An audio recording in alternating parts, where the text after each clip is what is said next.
At the North American box office, the rodeo movie, The Longest Ride, came in third this weekend. It earned almost $17 million. Knock, knock.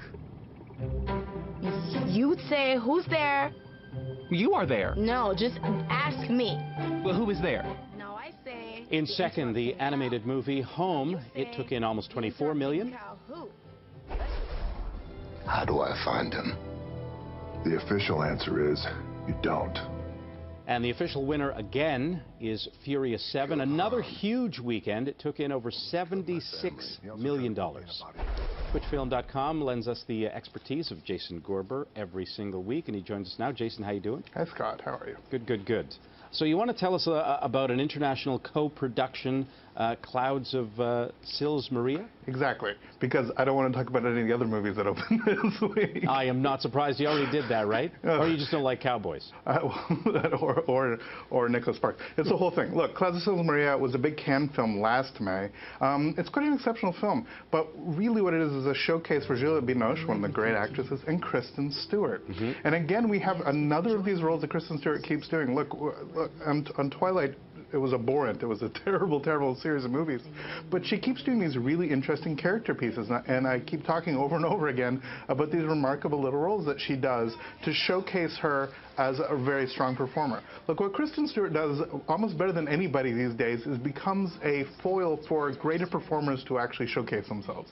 So she's sort of there almost in the background, but actually allowing Binoche to be sort of more explosive, and she's much more quiet. And so there's tons and tons of people that grew up on the Twilight films that are enormous fans of Kristen Stewart, but as an actress, she's taken not very seriously. This is one of those films that I think you can really take her seriously. It's a story about performance and a sort of slightly aging actress who's having to deal with the fact that she's now playing the mother to a role that she used to play the daughter. It's quite an exceptional film and did very well when it played at Cannes.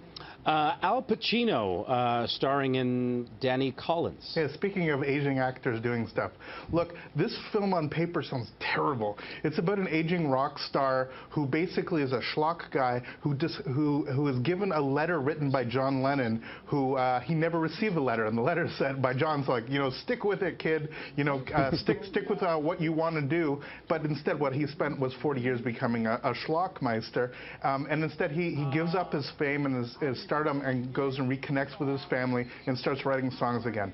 And look, the film has enough twists and turns that actually makes it much more interesting than that general plot. The performance is pretty good, and Pacino's actually not so bad. He's up and down these days. And one thing I will say is he's definitely an actor that reads to the end of the script, because this is a film that begins terribly, but actually ends quite strongly. A lot of audiences will give up by the end. But look, this is a film that would have been a masterpiece if Neil Diamond was in this role, because you needed somebody like that. Neil Diamond's an exceptional artist and was not like, yes, he's schlocky, but also writes amazing songs. But he could have played this immaculately, and the music would have been much more effective. Look, Pacino's singing isn't very good, unfortunately, and the songs are sort of a redone version of John Lennon stuff. It's not very good at all.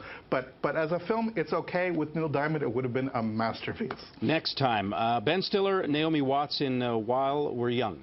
Yeah, so this is Noah Baumbach. He's a guy who's written a bunch of stuff with Wes Anderson and done a bunch of independent films like Squid and the Whale, Francis Ha. This one's only okay. There's a lot of people who are fans of his works, but for me, it didn't really work. All the ingredients, again, are there, but this time it really fell flat for me. On Twitter, we can follow you at Filmfest_CA. Jason, thank you very much. All the best, Scott.